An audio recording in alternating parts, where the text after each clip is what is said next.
नमस्कार दोस्तों, कैसे हो आप सब। उम्मीद करता हूं कि सभी ठीक होंगे और आज की वीडियो में मैं आपका करता हूं स्वागत। आज की वीडियो बहुत ही ज़्यादा नॉलेज बेस्ड और फुल इन्फॉर्मेशन वाली वीडियो लेकर आया हूं। जैसे कि आपने थंबनेल देख लिया होगा कि आज हम क्वेश्चन एंड आंसरिंग के ऊपर बात करेंगे और इसके बाद भी मैं वीडियो लेकर आऊँगा जो मैंने रिसेंट एक प्रीवियस ही वीडियो डाली थी कि कैसे जो कंपनीज़ हैं लोगों के साथ में स्कैम कर रही हैं, फ्रॉड कर रही हैं। वर्क को लेकर क्या हो रहा है, कंपनी क्या कर रही है, पहले आदमी को वीज़ा दिलवा देते हैं, जैसे ही वीज़ा आ जाता है जहाँ तो आपने एजेंट से फाइल लगवाई है तो एजेंट को बोल देते हैं कि भाई अभी हमारे पास काम नहीं है, या एजेंट ही आपको बोल देता है कि भाई अभी कंपनी के पास में जो है काम नहीं है। उस पर मैं प्रॉपर से वीडियो लेकर आऊँगा। ये भी एक तरह का आप एक किस्म का बोल सकते हो कि भाई ये फ्रॉड या स्कैम है, ठीक है। उस पर मैं पूरी डिटेल में वीडियो बनाऊंगा और उसमें फिर से एक लिस्ट प्रोवाइड करूंगा, जैसे मैंने एक प्रीवियस वीडियो में लिस्ट प्रोवाइड आप लोगों को की थी कि उसमें जितनी भी कंपनीज थी भाई वो ब्लैक लिस्टेड कंपनी थी और वो ही कंपनीज क्या करती हैं, ऐसी तरह का काम करती हैं। मैं उस पर मैं पूरी डिटेल में आपको बताने का ट्राई करूँगा। मैं लिस्ट प्रोवाइड कर दूंगा, लेकिन मैं ऐसे किसी कंपनी का प्रॉपर से नाम नहीं लूँगा क्योंकि बहुत ही ज़्यादा मल्टीपल कंपनीज हैं जिसके ज़रिए हम लोग क्या सोचते हैं कि यार 4-5 लाख में हमको वीज़ा मिल रहा है और हम लोग क्या करते हैं कि एजेंट को बोलते हैं कि भाई हाँ लगवा दे। ये उसी पर ऐसा एक स्कैम चल रहा है, वो मैं आपको पूरा डिटेल में इसके आगे वीडियो में ठीक है समझाने का ट्राई करूंगा। ये वीडियो इसलिए लेकर आ चुका हूं क्योंकि मैं थोड़ा बिजी चल रहा हूं। आपने देख लिया होगा मैंने हेयर कट भी अभी तक नहीं करवाया हुआ। 7 डे वर्किंग चल रही है, ठीक है। वैसे ही मेरी जो वर्किंग डेज होती है 5 डेज होती है और 2 डेज मेरी हॉलीडे होती है, लेकिन इस टाइम काम इतना ज्यादा है कि कंपनी बोल रही है कि आप 7 डेज काम करो और उसके अलावा मेरे को जो 7 डे जो 2 डेज का है भाई वो एक्स्ट्रा पे करते हैं, ठीक है। यहाँ पर ये मैं आपको इसलिए बता रहा हूँ कि एक्स्ट्रा पे भी आपको कंपनी की ओर से मिलेगा, बोनस अलग से देते हैं और जो एक्स्ट्रा 2 डेज लगे होते हैं उसकी जो अमाउंट होती है जो नॉर्मल डेज होते हैं उससे थोड़ी सी ज़्यादा देते हैं। एज क्या आप ऐसा लगा लो कमीशन बेस पर आपको थोड़ी सी ज़्यादा अमाउंट मिल जाती है, ठीक है। अब हम अपने टॉपिक पर आते हैं और वीडियो को स्टार्ट करने से पहले एक ही रिक्वेस्ट करूँगा, अगर आप चैनल पर नए आए हैं वीडियो को कर दें लाइक, चैनल को कर लें सब्सक्राइब और वीडियो को आगे शेयर कर दें जिसने भी स्लोवाकिया या किसी भी कंट्री की इन्फॉर्मेशन लेनी हो। और आप मुझे इंस्टाग्राम पर फॉलो करके वहाँ पर भी डीएम कर सकते हो और मेरे साथ अपनी बातचीत जो है डिस्कस कर सकते हो कि भाई मेरे को ये प्रॉब्लम है या किसी भी तरह की आप मेरे साथ क्यूरीज कर सकते हो। आप बढ़ते हैं फर्स्ट क्वेश्चन की ओर और भाई ने क्वेश्चन किया है। भाई ने बोला है कि मेरा जो वर्क परमिट था वो दिसंबर 2024 में मेरा जो दिसंबर में मेरा जो वर्क परमिट था आया था, तो अब मेरी अपॉइंटमेंट है भाई वो नेक्स्ट मंथ की है, क्या मेरा वीज़ा लग सकता है कि नहीं।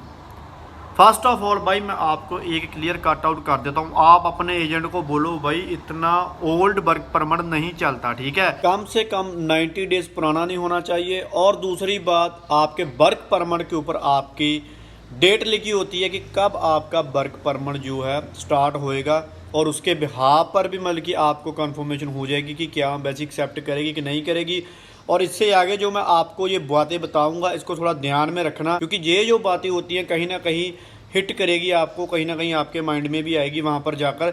सो इससे अच्छा ये जो बातें हैं आप क्लियर कट आउट कर लें अपने एजेंट से। ये बोलो अपनी बात अपने एजेंट को, कम से कम कंपनी क्या बोलते हैं कि 19 डेज पुराना आपका वर्क परमिट होना चाहिए, इससे ज़्यादा लेट या डिले वाला वर्क परमिट नहीं लगेगा, डायरेक्ट रिफ्यूज़ल आएगी, ठीक है। डायरेक्ट रिफ्यूज़ल आने का मेन मकसद ये है, देखो भाई 3 मंथ्स हुए होने चाहिए, ठीक है। 3 मंथ्स आपके निकल चुके हैं भाई। अगर तो आपके दिसंबर में मतलब कि लास्ट में वर्क परमिट आया है फिर तो आप ऐसा लगा लो कि 4 मंथ तो फिर भी बनते हैं भाई। अगर हम 1 जनवरी से लेकर अप्रैल की 30 तारीख तक भी सोचे ना तो तब भी आपके जो है 4 मंथ जो है निकलते हैं। लेकिन ये डिपेंड करता है एम्बेसी के ऑफिसर के ऊपर कि वो आपको रिक्वायरमेंट डालता है कि आपसे एक्सेप्ट कर लेता है। अगर तो उसने एक्सेप्ट कर लिया, आपको कुछ नहीं बोला, तो मे भी जो वीज़ा आने के चांसेस बढ़ जाएंगे। लेकिन अगर उसने आपसे बातचीत की भाई ये डिले है या कुछ है, तो वो अपने आप एजेंट से बात करके जाएं कि भाई मेरे को तू बता मैंने वहाँ पर बोलना क्या है। अपनी ओर से कुछ मत बोलना, क्योंकि हमें कुछ नहीं पता होता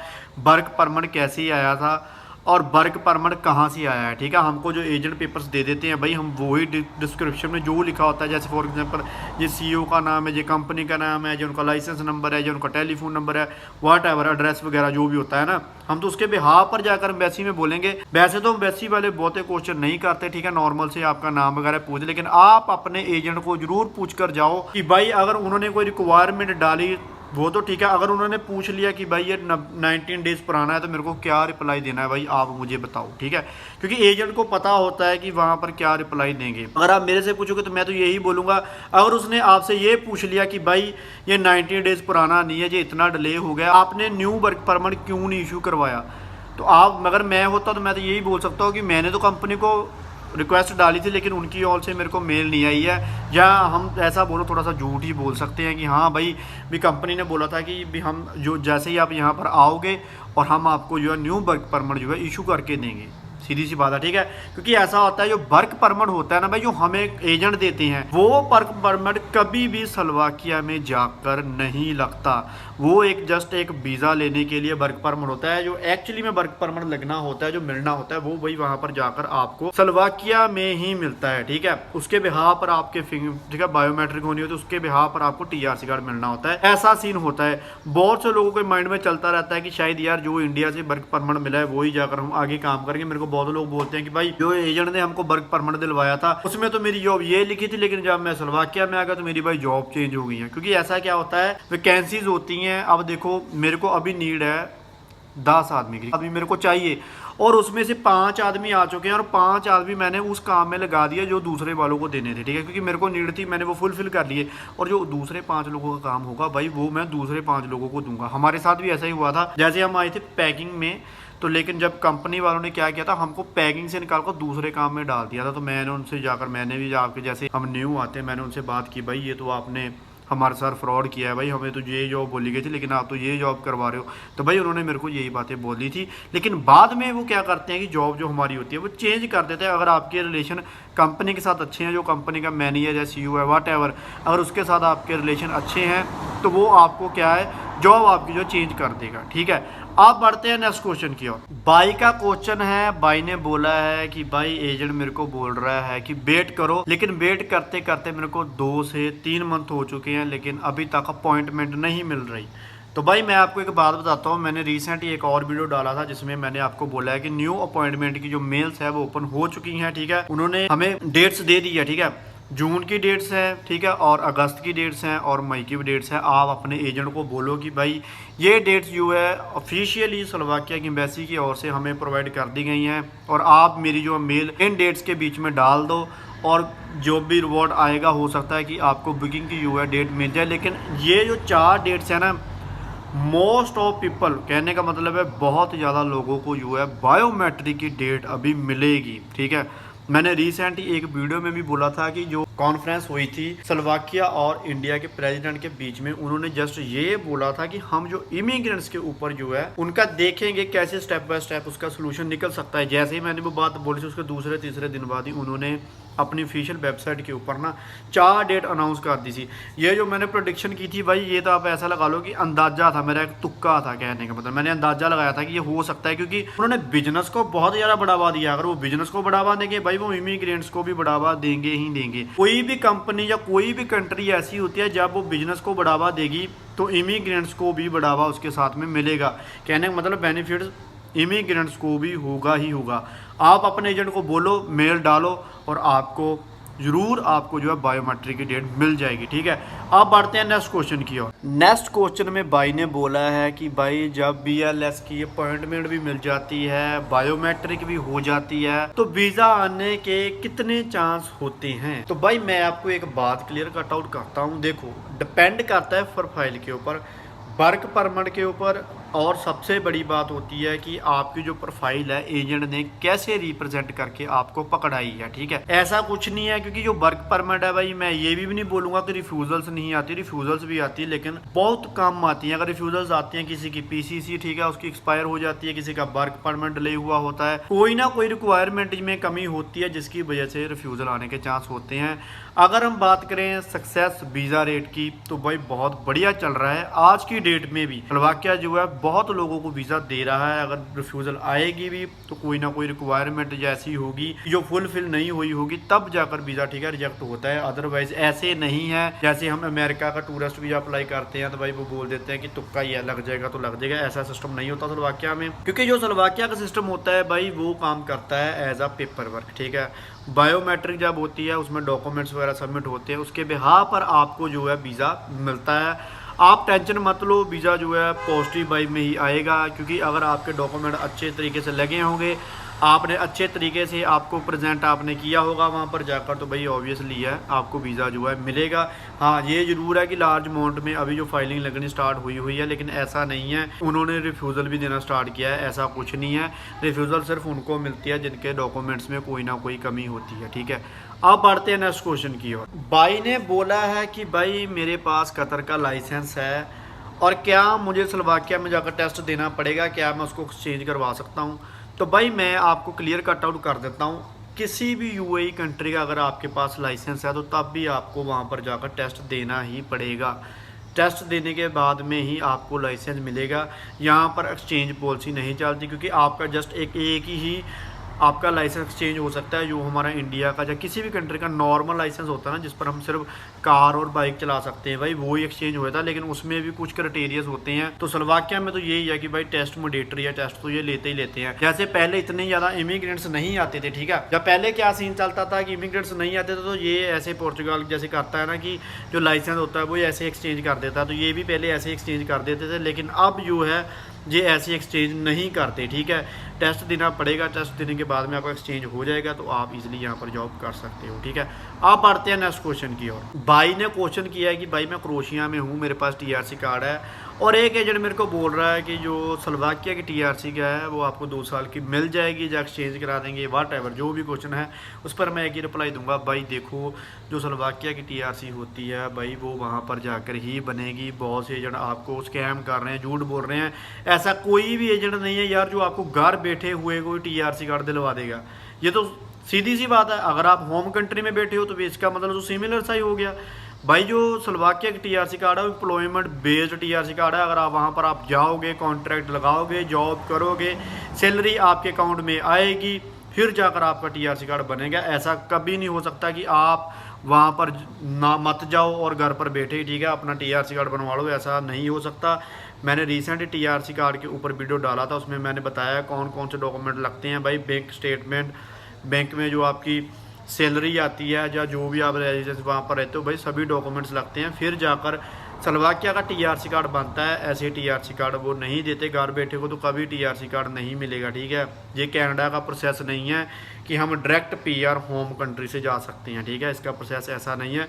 ज़्यादातर आपको देखने को मिलेगा, अब ना मैं बात बताता हूँ आपको ना, यूरोप में सबसे ज़्यादा डॉक्यूमेंट्री देखने को मिलेगी, और किसी कंट्री में या किसी भी आपको पार्ट में इतने डॉक्यूमेंट्स गेन नहीं करने पड़ेंगे जितने आपको यूरोप या शेंजन पार्ट में गेन करने पड़ते हैं। क्योंकि जो यूरोप होता है भाई ये बहुत ही ज़्यादा डॉक्यूमेंट जो है आदमी से कैरी आउट करवाता है। फॉर एग्जांपल आपने स्लोवाकिया का टीआरसी कार्ड ही बनवाना है भाई, उसके लिए भी 9 से 10 डॉक्यूमेंट आपको गेन करने पड़ेंगे, फिर जाकर आप डॉक्यूमेंट जो है बनवा सकते हो। अब मेरे को नहीं पता ये यूरोप ऐसा क्यों करता है, बट इतनी सी बात, अगर ये इतने डॉक्यूमेंट्स कैरी आउट करवाते भी हैं तो भाई ये जो कंट्री है क्राइम के मामले में ना मात्र है, ठीक है, बहुत ज़्यादा कम आपको यहाँ पर क्राइम देखने को मिलता है, ठीक है। मेरे को ये बातें इनकी अच्छी लगती है कि अगर ये डॉक्यूमेंट्स ज़्यादा लेते हैं इमिग्रेंट से, लेकिन ये भी बेनिफिट होता है कि यहाँ पर जो क्राइम है बहुत ही ज़्यादा कम है, बहुत ज़्यादा शांत कंट्री है। कहने का मतलब है कि अगर आपका माइंड बहुत ज़्यादा इरिटेट होता है ना, तो आपने इन कंट्रियों में 1 या 2 साल आपने निकाल ले काम में या कैसे भी तरीके से, तो भाई आपका माइंड इतना ज़्यादा शांत हो जाएगा कि आप आगे लोगों को बताएंगे कि नहीं यार वो कंट्री बहुत शांत है। और आपका जो मेंटली तौर पर आप इरिटेट भी होते होंगे भाई, वो भी आपका स्ट्रेस लेवल जो है यहाँ पर आकर बहुत ज़्यादा कम हो जाएगा। आप किसी भी शेंजन कंट्री में चले जाओगे, आपको एक शांति वाला माहौल देखने को मिलेगा, ठीक है। आप बढ़ते हैं नेक्स्ट क्वेश्चन की ओर। भाई ने एक ने चेक रिपब्लिक के लिए, ठीक है, जो क्वेरीज की थी, भाई ने बोला है कि भाई मेरे एजेंट ने चेक रिपब्लिक के लिए बायोमेट्रिक की डेट के लिए मेल डाली थी, लेकिन उन्होंने उसकी कंफर्मेशन दे दी है, लेकिन 20 दिन निकल चुके हैं, 20 से भी ऊपर ही हो गए हैं, क्योंकि मैंने क्वेश्चन ही थोड़ा डिले पिक किया है, तो अभी तक जो है उनकी ओर से कोई रिवर्ट नहीं आया, कोई रिप्लाई नहीं आया। तो अब मैं क्या करूं? तो भाई मैं आपको एक बात बताता हूं, जो मेल होती है ना, आप किसी भी कंट्री में कर लो, स्लोवाकिया में करो, चेक रिपब्लिक में करो, स्पेन, पोर्चुगल, जर्मनी, भाई किसी भी वैसे को आप अगर मेल करते हो ना, तो भाई वो मेल का रिवर्ट जो है ईजिली नहीं मिलता। उसका मेन रीज़न ये होता है, कन्फर्मेशन जो होती है भाई वो तो 20 आवर्स के बीच बीच में आनी ही होती है, वो होती है ऑटो जनरेटेड। ठीक है, बहुत से लोगों के माइंड में चलता है कि भाई मैंने मेल डाला है और मेरे को उन्होंने रिवर्ट दे दिया कि हमने आपकी जो मेल एक्सेप्ट कर ली। भाई वो होती है ऑटो जनरेटेड, उन्होंने एक टाइम सेट किया होता है। अगर 24 आवर्स में आपको नहीं आएगी तो 48 आवर में आपको कन्फर्मेशन आएगा ही आएगा। उसका ये होता है, वो सिस्टम में उन्होंने ऑटो जनरेट करके रखा होता है, वो मैसेज उनको चला जाता है। ठीक है, अब उन पर डिपेंड करता है, अगर आपने फिर से 1 मंथ के बाद में उनको फिर से रिप्लाई मेल पर डाल दिया तो भाई वो हो सकता है कि आपको बायोमेट्रिक की डेट मत दें। मैं यही बोलूँगा, अगर एक बार मेल कर दी है भाई थोड़ा टाइम वेट करें। अगर वेट करोगे तो बेनिफिट हो जाएगा, क्या पता वो आपको रिप्लाई दे दें। अगर आपने मल्टीपल्स ठीक है मेल कर दी तो भाई वो आपको रिजेक्ट भी कर सकते हैं, क्योंकि ये जितना काम मेल्स का होता है भाई कोई रोबोट नहीं करता। ये ऐसे आदमी ही आगे बैठा होता है कंप्यूटर के जो आपको मेल प्रोवाइड करवाता है। उसने ये देखना है कि कब स्लॉट अवेलेबल है, उसके बिहाफ पर ही आपको वो स्लॉट देगा। अगर आपने मल्टीपल्स मेल्स कर दी तो भाई आपको ही प्रॉब्लम आएगी, जहाँ वो इग्नोर कर देगा ठीक है पूरी मेल्स को, जहाँ वो आपको कोई रिप्लाई का कोई रिक्वायरमेंट डालकर आपको रिप्लाई डाल देगा कि अभी वेट कर लें या कुछ भी ऐसा बोल देगा। इससे अच्छा है कि आप 1-2 महीने के लिए वेट करें, उसके बाद में देखिए कि क्या आपको कोई स्लॉट देते हैं कि नहीं देते। अगर नहीं देते तो फिर से आप उनको जो है मेल डाल सकते हो, लेकिन इतनी जल्दी मेल मत डाल देना कि उनको ऐसा ना लगे कि यार ये आदमी को कुछ ज़्यादा ही जल्दी है। अब बढ़ते हैं नेक्स्ट क्वेश्चन की ओर, और भाई ने क्वेश्चन किया है कि भाई दिल्ली एम्बेसी में पासपोर्ट सबमिट करने के बाद कितने दिनों में वीज़ा स्टिकर आता है। भाई ये बहुत कॉम्प्लिकेटिव ठीक है ये क्वेश्चन है, इसका आंसर भी बहुत कॉम्प्लिकेटिव हो सकता है, क्योंकि कोई फिक्स टाइम नहीं है कि कब आपको पासपोर्ट रिसीव होगा। क्योंकि पहले क्या होता था 2024 में 2024 में 1 वीक के बीच बीच में ही स्टिकर लेकर आपके जो भी आपने एड्रेस दिया होता था उस पर पहुंच जाता था। लेकिन अब क्या है, किसी को 15 डेज लग रहे हैं, किसी को 1 मंथ भी लग रहा है ठीक है, किसी को 20 डेज लग रहे हैं, किसी को 25 डेज लग रहे हैं। कोई कंफर्मेशन ऐसी नहीं है इस टाइम में कि आपको जो है आपका वीज़ा जो है इतनी डेट को मिल जाएगा। ठीक है, एम्बेसी के ऊपर अब ये डिपेंड करता है कि वो आपको वीज़ा स्टिकर लगाकर कब दें, क्योंकि भाई जो एम्बेसी है स्लोवाकिया की बहुत ही ज़्यादा क्राउड हो चुका है, बहुत ही ज़्यादा मैं बोलूँगा, क्योंकि अकेला इंडिया नहीं है भाई अप्लाई कर रहा। वन सिर्फ आप ऐसे बोलो पूरी दुनिया में अगर कोई कंट्री वर्क परमिट दे रही है तो भाई इस टाइम स्लोवाकिया ही दे रही है, जिस पर जाकर आपको आपके डॉक्यूमेंट्स जो है रेजिडेंस के बन रहे हैं। ठीक है, और कोई कंट्री इस टाइम आज की डेट में कोई कंट्री नहीं है जो आपको वर्क परमिट देगी और वहाँ पर जाकर आपका TRC कार्ड बनेगा और आपको वहाँ का टेम्परेरी रेजिडेंसी देखने को मिलेगी। भाई कोई कंट्री इस वक्त नहीं है, इसकी वजह से भी थोड़ा सा ठीक है वीज़े में डिले देखने को मिल रहा है। क्योंकि क्या हो रहा है, हम अकेले इंडियंस नहीं हैं, नेपाली है, बांग्लादेशी है, मालदीव्स वाले हैं, और भी कंट्रीज़ हैं जो आना चाहते हैं स्लोवाकिया में, और उन पर भी जो एम्बेसी है काम करती है। ठीक है, तो इसकी वजह से थोड़ा सा डिले देखने को मिल सकता है। आप ऐसे मान लो 1-1.5 मंथ के बीच बीच में आपकी जो स्टैंपिंग लगकर आपके घर तक पहुंच जाएगी। लेकिन ये होगा कि वो भी स्टैंपिंग लगकर आपको मिलेगा, वही वो आपके पास जब भी पासपोर्ट रिसीव होगा उससे मान लो कि आपको मतलब टाइम मिलेगा, आपका टाइम होगा। ऐसा नहीं होगा कि वीज़ा लग गया है और 1 मंथ निकल चुका है उसके बाद में आपको पासपोर्ट मिला है, ऐसा कभी नहीं होगा। आपको फ्रेश पासपोर्ट पर फ्रेश स्टिकर ही मिलेगा, क्योंकि वो स्टिकर जब भी आपका मतलब कि वैलिड होगा आपको मतलब कि टाइम दिया जाएगा फ्लाई करने के लिए भी। ठीक है, अब बढ़ते हैं नेक्स्ट क्वेश्चन की ओर। लास्ट क्वेश्चन है, भाई ने किया है, भाई ने बोला है कि भाई 8 अप्रैल को एक चक्कर पड़ गया था। भाई कौन सा चक्कर पड़ गया है, आप मेरे को पूरा डिटेल में क्वेश्चन बताएं, और नेक्स्ट वीडियो में मैं आपका जो क्वेश्चन है पिक करूँगा, क्योंकि अब जितने भी क्वेश्चन थे मेरी ओर से रिकवर कर दिए गए हैं। अगर कोई और भी क्वेरीज होगी तो इस वीडियो के नीचे आप अपना कमेंट डाल देना और मैं उस पर रिप्लाई दूंगा। और एक बात मैं बोल देता हूं भाई, मतलब कि थैंक यू वेरी मच। पहली बात तो आप लोग बहुत ज़्यादा मेरे को अप्रिशिएट कर रहे हो, बहुत से कमेंट मैं भी रीड करता हूं भाई। बहुत से लोग बोलते हैं कि भाई जो इन्फॉर्मेशन है बहुत बढ़िया दे रहे हो, हमको समझ में आता है। क्योंकि मैंने एक वीडियो में बोला था कि भाई मेरे को एक कमेंट ऐसा आया था कि जिस पर भाई ने बोला था कि आप जो है नॉलेज अच्छी नहीं देते या फेक देते हो वाट एवर। तो मैंने उस पर वीडियो में बोला था कि भाई अगर आपको कुछ लगता है तो भाई मेरे को कमेंट किया करो, मेरे को प्रॉपर कमेंट किया करो कि भाई ये तू यहाँ पर गलत है, तो मैं उस गलती को सुधारूंगा। ठीक है, ऐसे यार फेक कमेंट्स करने का कोई बेनिफिट नहीं होता कि यार आपने इन्फॉर्मेशन ही सही दी, ये कोई मतलब कि बनता नहीं है। ठीक है, सो इससे अच्छा है अगर आप मतलब कि ना ही कमेंट करो तो मच बेटर है, अगर करना है तो प्रॉपर करो। भाई ये देख ये चीज़ ऐसे ही है और तूने गलत बताई है, तब मैं अपनी सॉरी फील करके उस चीज़ को ठीक करूँगा। ठीक है, और सबसे बड़ी बात मैं एक बात और बोलूँगा लास्ट में कि वीडियो डिले होने का चांस मैंने आपको बता दिया है। मैं जो नेक्स्ट वीडियो लेकर आऊँगा, ठीक है, उस पर जो स्कैम वगैरह की वीडियो भाई वो सभी देखना। मैं ये नहीं बोलूँगा कि जो चले गए हैं वो मत देखो भाई, सभी देखना। क्योंकि क्या हो रहा है, कुछ कंपनियां 3 मंथ या 4 मंथ काम करवा कर भी आदमी को जो है टाटा बाय बाय बोल रही है भाई। टीआरसी कार्ड बनवाने के टाइम टाटा बोल रही है। उस वीडियो में थोड़ा सा ऐसा खुलासा करूँगा कि आप लोगों को पता चल जाएगा कि भाई इतने बड़े लेवल पर भी स्कैम हो सकता है, ठीक है।